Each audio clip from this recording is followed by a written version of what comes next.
बिस्मिल्लाहिर्रहमानिर्रहीम। नाजरीन अस्सलाम वालेकुम। बेल्जियम टाइम्स के प्लेटफॉर्म से आपकी खिदमत में एक दफ़ा फिर हाज़िर हैं। नाजरीन, हमने कल अपने प्रोग्राम में बताया था कि यूरोपियन कमीशन में एक अहम इजलास हुआ जिसमें ये कोशिश की गई कि तारकीन वतन जो यहाँ पर मौजूद हैं उनको किस तरह अपने सिस्टम में ज़म किया जाए और जो जिन पेशों से वो अपने ममालिक में मुंसलिक थे उनको इजाज़त दी जाए कि वहाँ भी यहाँ पर भी वो अपने पेशे के अतबार से काम कर सकते हैं और अपनी खुद भी और अपने ख़ानदान को भी खुशहाल कर सकते हैं और मुल्की मीशत में अहम किरदार अदा कर सकते हैं। तो आज भी हम बात करेंगे यूरोपियन यूनियन के एक आला सतह के इजलास की जिसमें तारकीन वतन के हवाले से ही कुछ बातें हुई जो हमने सोचा कि आपकी खिदमत में भी उसको बयान करते हैं। तो यूरोपियन यूनियन का जो इजलास हुआ उसमें यूरोपियन यूनियन के मेंबरान ने यूरोपियन बॉर्डर और कोस्ट गार्ड की एजेंसी फ्रंटेक्स के एग्जेक्टिव डायरेक्टर को हुक्म दिया है कि फौरी तौर पर वो अपने ओहदे से इस्तीफ़ा दे दें। पर इल्ज़ाम लगाया गया है कि इनकी एजेंसी जो है वो गैर कानूनी तरीक़ों के साथ साथ हकूक़ की पामाली कर रही है और जो तारकीन वतन आते हैं उनको ये वापस धकेल रहे हैं। यूरोपियन यूनियन में डेमोक्रेट्स और जो सोशलिस्ट पार्टी के सियासतदान हैं उन्होंने इनसे बहुत से सवालात किए इन खिलाफ वर्जियों के मतलब, तो उनका ये खातिर ख्वाह जवाब नहीं दे सके। तो जिस बिना पर उन्होंने कहा कि ये क्योंकि ये जवाब भी नहीं दे सके अपने इन तमाम चीज़ों का, तो इनको चाहिए कि फौरी अपने ओहदे से इस्तीफ़ा दे दें। इस गर्मा गर्म समात के दौरान डायरेक्टर फैब्रिस लेगरी ने अपने एजेंसी का दिफा करते हुए भी कहा कि इनके इल्म में ऐसी कोई बात नहीं है कि इनकी एजेंसी के अहलकार जो हैं इस तरह की खिलाफ वर्जी में या गैर कानूनी कार्रवाइयों में मुलवस हैं या उन्होंने महाजरीन जो आते हैं उनको वापस भेजा है। तो इनका कहना था कि इनको कोई इस बारे में इल्म नहीं है। हाँ, इन्होंने ये कहा कि इनके इल्म में ये बात है कि यूनान की तरफ से गैर कानूनी काम किया जाता है जो वहाँ से बहुत से लोगों को तुर्की की तरफ धकेला जा रहा है। तो उन्होंने कहा कि हाँ, ये काम है जो जिसकी इतला उनके पास है। बाकी उनकी एजेंसी अगर किसी गैर कानूनी काम में मुलवस है तो उसके इनके पास कोई सबूत नहीं है।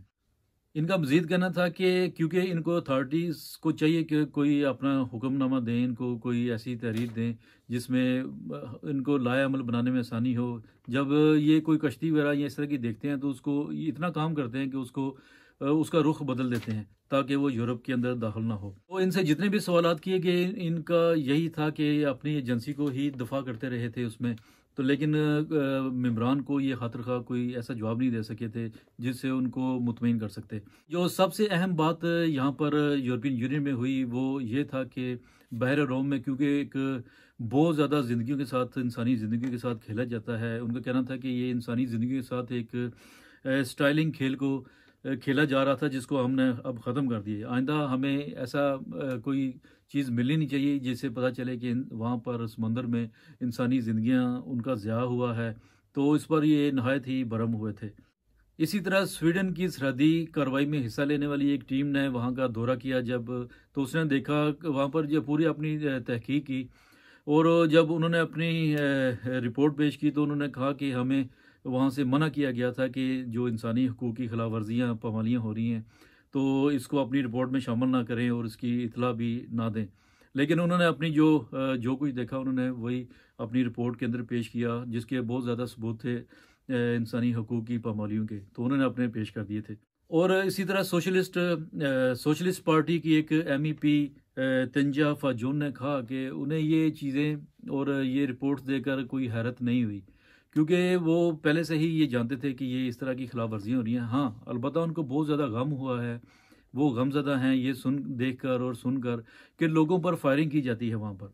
उन पर सीधा फायर कर दिया गोलियाँ मार दी जाती हैं, कश्तियों के जो इंजन है उनको तबाह कर दिया जाता है, कश्तियों को भी यहाँ तक कि कश्तियों को भी डुबो दिया जाता है और लोगों को भी फेंक दिया जाता है। तो उन्होंने कहा कि ये एक तशवीशनाक बात है जो इस तरह के इक़दामात किए जा रहे हैं वहाँ पर। बहुत ही से जो एक इंसानी हकूक़ की वायलेशन बहुत ज़्यादा हो रही है, उस तरह की चीज़ों में इनको रूल ऑफ लॉ भी नज़र नहीं आ रहा। उन्होंने ये हकीकत बयान की कि यूरोपियन पार्लियामेंट और उसकी ये एजेंसी जो है फ्रंटेक्स, ये किस तरह बर्दाश्त कर सकती है इस तरह पामालियों को। और इस तरह की जातियाँ देखकर किस तरह ये बर्दाश्त कर सकती है। उन्होंने कहा कि कानून कहाँ है, कानून की हुक्मरानी नज़र नहीं आ रही इस तरह। और उन्होंने अपने खिताब में कहा कि ये तो सीधा-सीधा कानून के साथ मज़ाक किया जा रहा है। हम एक यूरोपियन यूनियन जो एक कानून बनाती है, लेकिन उसकी धज्जियाँ उड़ा दी जा रही हैं। इस समात में बहुत ज़्यादा उनको सबूत और इल्ज़ामात के बारे में बताया गया, जो उन पर लगाए गए थे। लेकिन फ्रंटेक्स के जो डायरेक्टर हैं, उन्होंने सिर्फ़ इसी बात को माना कि हाँ, यूनान की तरफ से कुछ बाज़ाब्तगियाँ हो रही हैं, और उसकी वजह भी उन्होंने बयान की कि शायद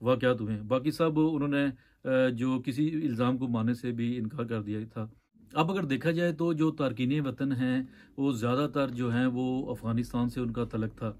तो वो जाते हैं, ईरान जाते हैं, वहाँ से फिर तुर्की जाते हैं, वहाँ से फिर जो एजेंट्स या स्मगलर वगैरह होते हैं, उनके ज़रिए फिर वो आगे यूनान की तरफ जाते हैं।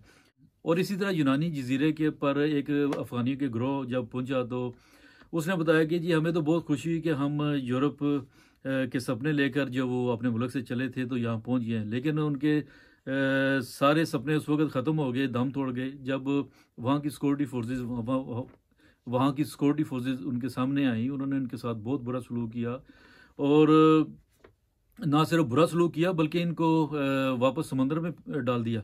इसी तरह तुर्की के ज़ेर इंतज़ाम कोस्ट गार्ड पर कुछ सहाफ़ी भी मौजूद थे। उन्होंने बताया कि किस तरह समंदर के दरमियान में 2 राफ्टों पर बहुत से 18 बच्चे और बच्चों समेत 37 लोगों को इन्होंने हमारी फ़ोर्सेस जो अहलकार थे उन्होंने उनको बचाया, जो बहुत ही बुरी हालत में थे। उनमें से एक शख्स का जब पूछा गया तो उसका कहना था, जी हमें बताया गया था कि यहाँ पर बस आएगी जो आपको लेकर चली जाएगी, लेकिन कुछ लोग आए, हमें शिप में उन्होंने बिठाया और फिर इन छोटी कश्ती में बिठाकर हमें इस तरफ धकेल दिया। तो हम तो बेयार मददगार ऐसे ही इसमें बैठे हुए थे। अगर देखा जाए तो तुर्की जो है वो तकरीबन 40 लाख जो तारकीन वतन हैं उनकी मेज़बानी करता है। तो उसने बड़ा सख्त इल्ज़ाम लगाया यूनान की तरफ। उसने कहा कि यूनान जो है वो इन लोगों को इस तरफ भेज रहा है।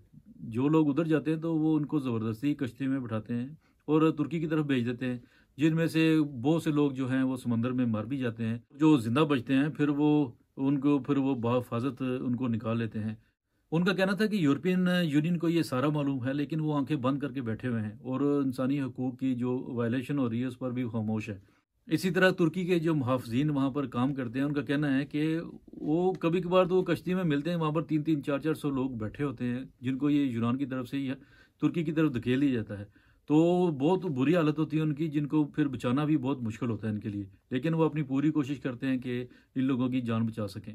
इन तमाम वाक़यात को देखते हुए जो इंसानी हकूक़ की यहाँ पर तंज़ीमें हैं, उन्होंने बहुत ज़्यादा शोर किया। उन्होंने यूरोपियन कमीशन, यूरोपियन यूनियन से मुतालबा किया कि आप लोग इस पर तहकीकात क्यों नहीं करते? इस तरह इंसानी जो जानें ज़ाया हो रही हैं, समंदर के रास्ते आते हैं, और अक्सर हम वीडियोज़ में भी देखते रहते हैं कि बहुत से लोग जो साहिल समंदर पर मरे हुए पड़े होते हैं, बच्चे उनमें होते हैं, औरतें होती हैं, जवान भी होते हैं उसमें। तो इतने ज़्यादा शोर की वजह से फिर इन लोगों ने फ़ैसला किया था तहकीकात करने का, और जब तहकीकात की तो फिर उनके पास बहुत ज़्यादा सबूत आ गए, जिसकी वजह से फिर जो सिक्योरिटी एजेंसी है उसके डायरेक्टर को उन्होंने बुलाया और अपने भरपूर सख्त किस्म के सवालात किए, जिसके वो जवाबात नहीं दे सके। तो जिस पर उनको यही कहा गया कि आप अपने ओहदे से इस्तीफ़ा दें, जब तक कोई नया लाएअमल हम तैयार नहीं करते उस वक़्त तक आप अपने ओहदे पर नहीं रह सकते।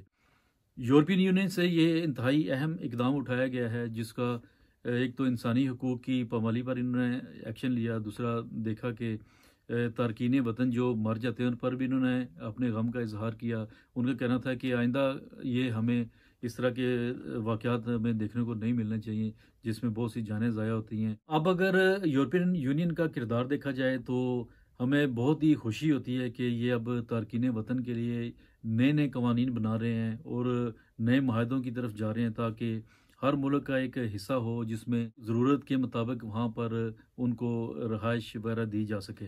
दूसरी तरफ देखें तो यूरोपियन यूनियन में, यूरोप में के अंदर जितनी भी इंसानी हकूक़ की तंजीमें हैं, उनके शोर की वजह से इस तरह का ये इंतहाई आला सतह का इजलास हुआ। तो अगर हम दूसरे ममालिक या अपने ममालिक देखें तो आज तक हमने नहीं देखा कि किसी ने आवाज़ उठाई हो कि यूरोप जाते हुए बहुत से लोग जो हैं वो मारे जाते हैं, तो इस पर यूरोप को एक्शन लेना चाहिए। तो अभी इन्होंने फैसला किया है कि जो लोग भी यूनान से आते हैं ये इनके अपने हैं, तो उनकी देखभाल करना भी इनकी अपनी ज़िम्मेदारी है। तो नाज़रीन, ये कुछ अपडेट्स थी तो जो हमें मिली, तो क्योंकि ये इजलास पिछले हफ्ते हुआ था तो हमने सोचा कि चलें ये भी आपको गोशगुजार करते हैं कि किस तरह ये तारकीन वतन के लिए अहम इकदाम कर रहे हैं। और अब हमारा फ़र्ज़ भी बनता है कि इन मुल्कों में अगर हम पहुँचते हैं तो इनकी खुशहाली और तरक्की के लिए भी हमें अपना अहम किरदार अदा करना पड़ेगा। तो इसी के साथ हमें इजाज़त दीजिए, अगले फिर किसी प्रोग्राम में किसी इन्फॉर्मेशन के साथ आपकी खिदमत में फिर हाज़िर होंगे। अल्लाह हाफ़िज़।